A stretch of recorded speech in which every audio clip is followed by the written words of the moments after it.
Welcome to Bind EduTech, and we are going through the textbook part of chapter number 2 in Hornbill. We are not afraid to die. हम लोग ये chapter text book से line by line ये chapter हम लोग पढ़ रहे हैं और हमने ये चैप्टर काफ़ी कवर कर चुका है।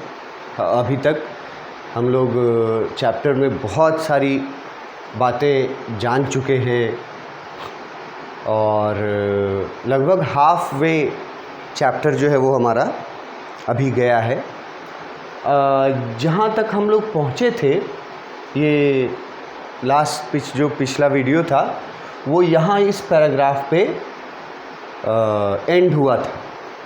इस पैराग्राफ पे जिसमें लास्ट लाइन है, if I could not make some repairs we would surely sink. अगर नरेटर लिख रहे हैं कि अगर जल्दी ही उन्होंने रिपेयर नहीं किया डैमेजेस को, यहाँ लिखा ना रिपेयर, किसको रिपेयर करना क्या बात कर रहा है, डैमेज को। किसका डैमेज, किसको डैमेज पहुंचा है, इनके बोट को किस चीज़ से डैमेज पहुंचा है, तो सी स्टॉर्म और सी वेव्स से डैमेज पहुंचा है। तो जो स्थिति थी वहाँ जो हमने पढ़ा था, इसको एक नोट्स जो है इसका हमारा वो यहाँ तक हम लोग ये पॉइंट्स, नोट्स के पॉइंट्स हैं, यहाँ तक हम लोग पढ़े थे ना कि उसके बेटी का सिर, उसके बेटी का जो आईज है उसके ऊपर एक बड़ा सा स्वेलिंग हो गया था और ये किसी चीज़ से चोट लगने से हुआ होगा। ऑब्वियसली अगर आपके सिर पे किसी चीज़ से ज़ोरदार टक्कर होती है तो स्वेलिंग हो जाता है वहाँ पे। तो लेकिन अभी अपनी बेटी के स्वेलिंग पर और अपनी बेटी के पेन के तरफ ध्यान देने का समय नहीं था, ये लिखते हैं नरेटर, क्योंकि उससे बड़ा डेंजर जो था वो उसको पहले देखना, उसको पहले समेटना ज़रूरी था। तो वो उसके बाद वो करते क्या हैं, वो कुछ सामान लेते हैं। टेक्स्ट बुक में पढ़ा, सामान याद रखना, यहाँ देखो पॉइंट्स में लिखा हुआ है ना, है ना, कुछ सामान लेते हैं और उसके बाद बहुत संघर्ष करते हुए वो कहाँ पहुँचते हैं, main floor of the ship, जिसको डेक बोला गया है टेक्स्ट बुक में। वो क्या क्या सामान लेते हैं ये इम्पॉर्टेंट है याद रखना। वो सामान लेके कहाँ पहुँचते हैं ये इम्पॉर्टेंट है, और उनके पहुँचने में जो उनका स्ट्रगल है, आसानी से नहीं पहुँच रहे हैं किसी भी जगह पर। तो with a great difficulty he reached the deck, that means the main floor of the ship. वहाँ वो पहुँचा, वो सारा सामान लेकर के जो ऊपर लिखा हुआ है, और फिर उसने वहाँ जा कर के देखा कि शिप का जो राइट साइड है वो वेव के फोर्स के कारण वो अंदर की तरफ दब गया है, जिसको कि यहाँ लिखा गया है कि वो स्वॉलन कर गया है अंदर की तरफ। यहाँ पे the right side of the ship was broken, right side of the ship was broken. किस चीज़ से, फोर्स ऑफ फर्स्ट वेव्स, जो पहला जो समुद्री तूफान का वेव टकराया उससे राइट साइड, जिसको स्टार बोर्ड लिखा है बुक में, बहुत बार याद दिला रहा हूँ आपको, तो वो टूट चुका था पूरी तरह से, और उसके टूटने से नुकसान क्या हो रहा था ये तो बड़ा ऑब्वियस है। लिखा है कि उसके टूटने के वजह से every other wave water was entering in the ship. अब फ्लोर ही अगर डैमेज हो गया, टूट गया, तो समुद्र का पानी जो है वो पानी भी शिप में भरने लगा। एक तो वाटर जो समुद्री जो लहर था, सी वेव्स, उसका जो ह्यूज अमाउंट ऑफ वाटर गिरा था, उस वाटर से ही जहाज मतलब कि पानी से पूरी तरह से भर गया था। सब चीज़ फ्लोट कर रहे थे, ऊपर पड़े थे। अब उतना वाटर पहले मौजूद है, इधर प्रॉब्लम और बढ़ गया कि अब सी वाटर नीचे से भी right side of the ship टूटने के वजह से सी वाटर भी इंटर कर रहा है। मतलब कि वाटर का लेवल जो है वो लगातार जल्दी जल्दी बढ़ते जा रहा है। ये लाइफ थ्रेटनिंग सर्कमस्टांसेस हैं। आप इसको बहुत लाइटली नहीं लीजिएगा। अगर इमेजिन करके अगर आप देखिए तो ये सिचुएशन कि ऐसे भी पानी से भरा हुआ है और ऊपर से समुद्र का पानी भी अब नीचे से भी मतलब पानी आ रहा है। This was a life threatening circumstance 100%। ऐसा सर्कमस्टांसेस था कि उनके बचने का परसेंटेज 0 था। हर तरह से मुश्किल में फंसे हुए थे। सब सदस्य जो वहाँ थे वो लोग सब अपना अपना फ़र्ज़ निभा रहे थे अलग अलग तरीके से। वो भी हमने डिस्कस किया है, वो भी उनका स्ट्रगल है। और जिस तरह से वो देखते हैं नरेटर कि जितना तेज़ी से शिप में पानी एंटर करते जा रहा है, water was entering the ship, जितना तेज़ी से पानी एंटर करते जा रहा है, अगर जल्दी से इसको रिपेयर नहीं किया गया, फ्लोर को अगर रिपेयर नहीं किया गया, तो निश्चित रूप से ये लोग बहुत जल्द सिंक कर जाएंगे। श्योरली, सिंक करना बहुत आसान वर्ड है, डूब जाना। तो अब ये हमारा यहाँ तक हम लोग वो किए थे। तो टेक्स्ट बुक में इसके आगे देखो, एक बहुत छोटा पैराग्राफ है, 3 लाइंस का पैराग्राफ है, ठीक है, छोटा सा पैराग्राफ है। तो अब नेचुरली अब क्या आगे पढ़ने को मिलेगा? आगे अब पढ़ने को मिलेगा कि वो नरेटर जो हैं वो क्या क्या एफर्ट करते हैं, है ना, क्या क्या कैसे कैसे कोशिश करते हैं शिप में जो पानी एंटर कर रहा है, सी वाटर, उसको रोकने के लिए। एकदम ऑब्वियस सी बात है कि जब उन्होंने ये लिखा कि अगर जल्दी से रिपेयर नहीं किया गया तो निश्चित रूप से हम लोग डूब जाएंगे, तो अब उसको रिपेयर करने के लिए क्या क्या करते हैं नरेटर, ये अब आगे लिखा हुआ है। ये जो छोटा पैराग्राफ है कि क्या करते हैं रिपेयर करने के लिए, कैसे क्या एफर्ट करते हैं। तो ये एक अपने आप में एक शॉर्ट क्वेश्चन भी है कि वो रिपेयर करने के लिए क्या करता है। देखो इस पैराग्राफ को पढ़ो।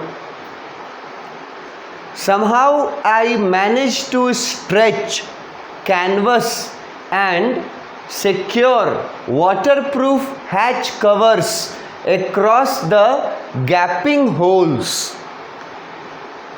लिखते हैं कि रिपेयर करने का जो उनका तरीका था, बोलते हैं कि किसी तरह बहुत कठिन सिचुएशन है, इसीलिए बहुत बार ये लिखा गया है, somehow I reached there, somehow I find the hammer etc. तो ये समहाउ जो लिखा हुआ रहता है ना, इससे पता चलता है कि बहुत मुश्किल परिस्थिति में है और किसी तरह से वो मैनेज करता है, कैनवस को स्ट्रेच करता है। अब कैनवस वर्ड पहले भी डिस्कस किए हैं। It is a piece of cloth which is used in the ship for a particular purpose। वो कैनवस का जो कपड़ा है, तो वो कैनवस को ये स्ट्रेच करते हैं।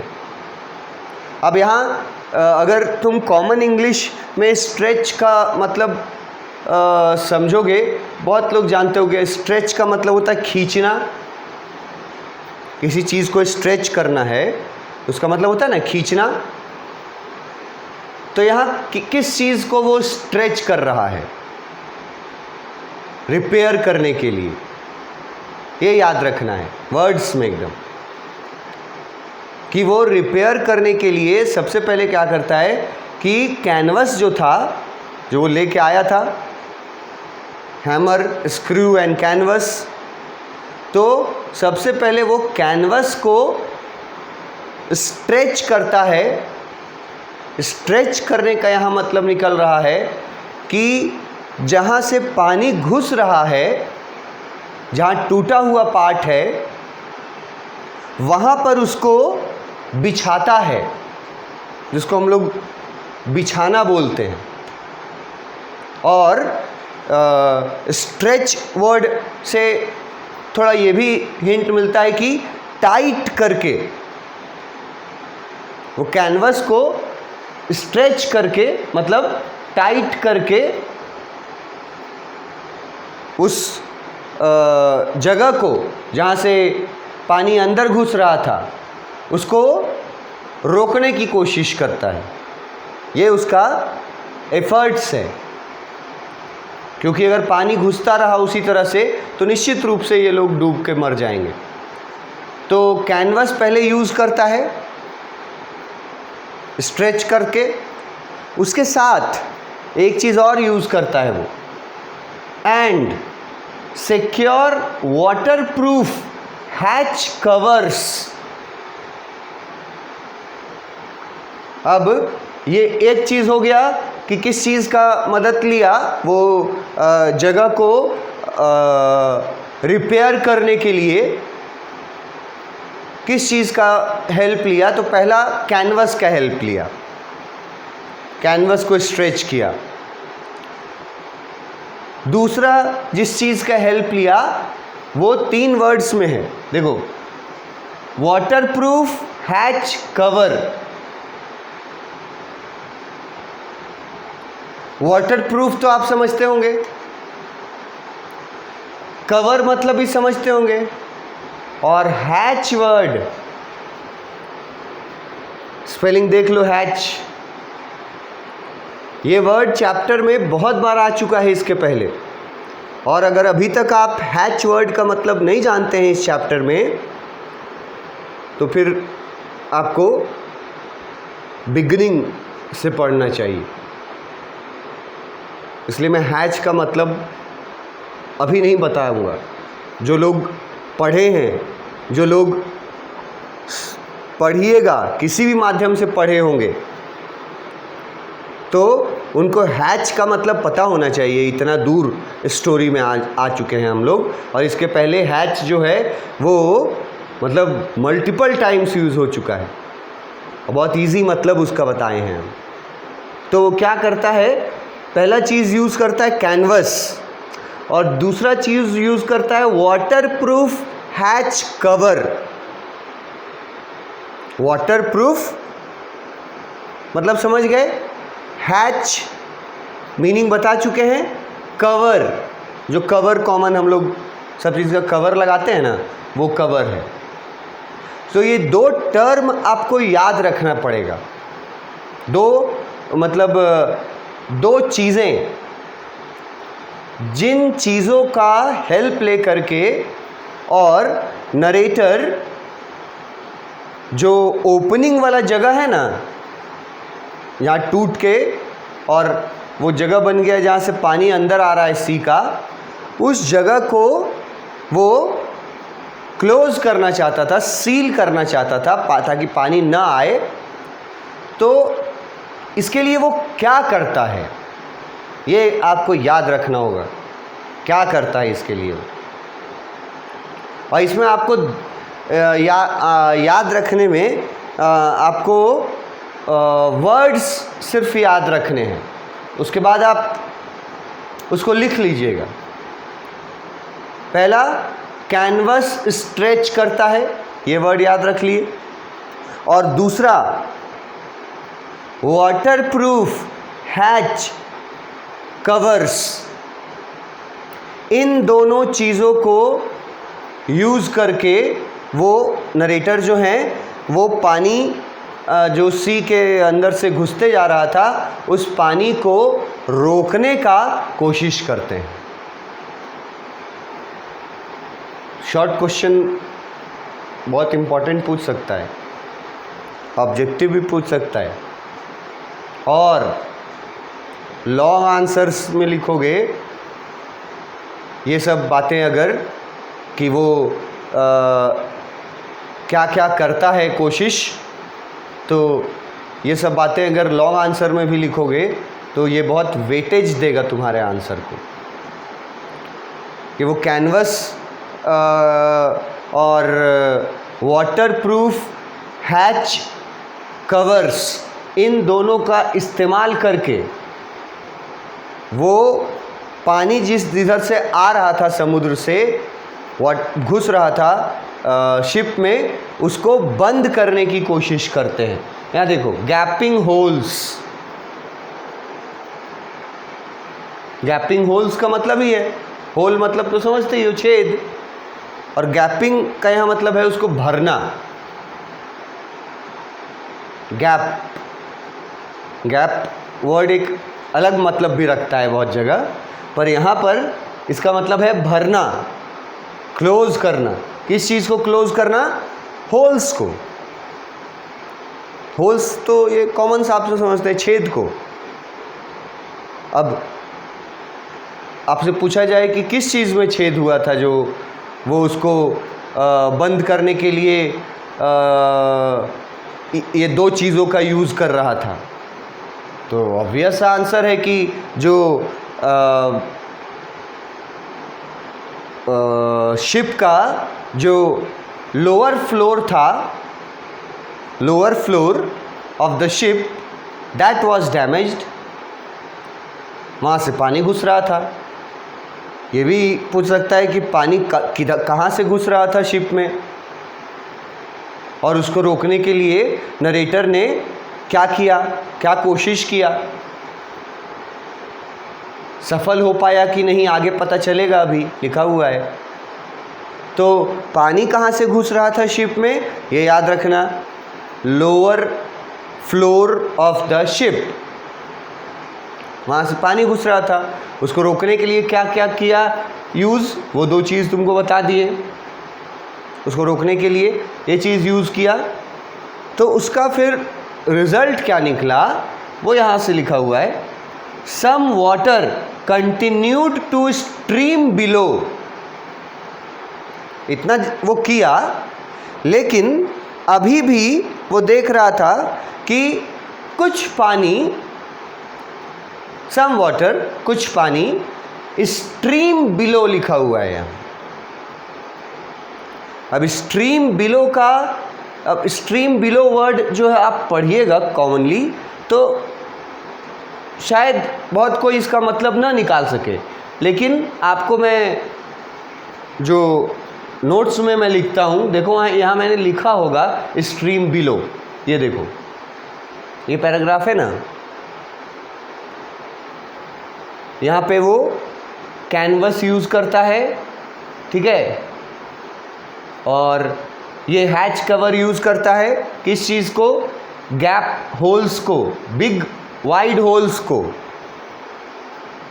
ढक सके, वो ये काम करता है। पर some water continued to stream below, कुछ पानी water continue to entering the lower level of the ship, ये मतलब है इसका स्ट्रीम बिलो का। तो आसान बोलचाल के भाषा में यहाँ लिखा हुआ है कि जो कोशिश उसने किया नरेटर ने, तो कोशिश का पॉजिटिव रिजल्ट आया, क्योंकि अब कुछ पानी सिर्फ एंटर कर पा रहा था, पर ये भी एक नेगेटिव एस्पेक्ट है कि पूरी तरह से क्लोज नहीं हो पाया। पानी का एंट्रेंस रुका, लेकिन कहीं कहीं से थोड़ा थोड़ा पानी अभी भी आ रहा था शिप के अंदर। But most of it was now being deflected over the side. Most of it मतलब ज़्यादातर पानी, ये मतलब ये लाइन जो लिखा है ना, ये लाइन से क्लियरली ये साबित होता है कि वो सफल हुआ था अपने कोशिश में, पानी को जो अंदर आ रहा था उसमें, उसको रोकने में, कम करने में। क्योंकि मोस्ट लिखा है, मोस्ट ऑफ इट यहाँ वाटर के लिए है। Most of water now being deflected over the side. अब यहाँ एक वर्ड आ गया डिफ्लेक्टेड, और उसके साथ वर्ड्स हैं ओवर द साइड। डिफ्लेक्टेड का एक तुमको मीनिंग बताएं। कॉमनली आप लोग पढ़ते हैं डाइवर्टेड। डाइवर्ट समझते हैं? डाइवर्ट का मतलब होता है मुड़ जाना, मुड़ाव, घूमना, कहीं घूम जाना आगे जा कर के। या डाइवर्ट का मतलब भटकना भी होता है। यहाँ पर डाइवर्ट का मतलब है कि जो पानी सी से नीचे से वो जो डैमेज हुआ था, उससे जो पानी ऊपर आ रहा था, जब लेखक ने उसको बंद करने का कोशिश किया, कैसे कोशिश किया ये यहाँ लिखा हुआ है, अभी मैंने आपको बताया, तो उसका अच्छा रिजल्ट आया ओवरऑल। क्योंकि मोस्ट ऑफ द वाटर, मतलब जितना पानी घुस रहा था उसमें से ऑलमोस्ट पूरा पानी जो है, मान लो 100% में से 90% पानी जो है वो अब डिफ्लेक्ट होके, ये डिफ्लेक्ट वर्ड है ना, डाइवर्ट होके और वापस समुद्र में चली जा रही थी पानी, मतलब अंदर नहीं घुस पा रहा था पानी। जैसे पानी सी वेव से अंदर घुस रहा था, तो पानी अब डिफ्लेक्ट होके, डाइवर्ट होके वापस समुद्र में आ जा रहा था। इसका मतलब है कि पानी जहाज के अंदर नहीं घुस पा रहा था, बस थोड़ा सा,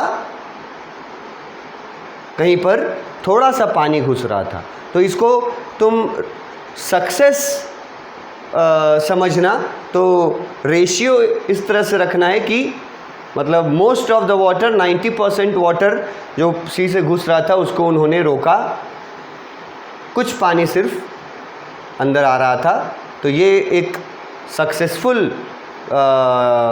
ऑपरेशन रहा नरेटर का।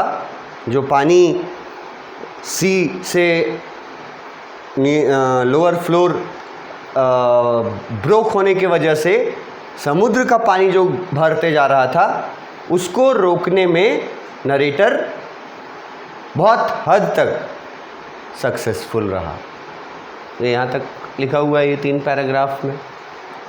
ये पैराग्राफ बहुत इम्पॉर्टेंट है, बहुत सारे क्वेश्चन के आंसर्स में आपको ये यूज़ आएगा, काम आएगा।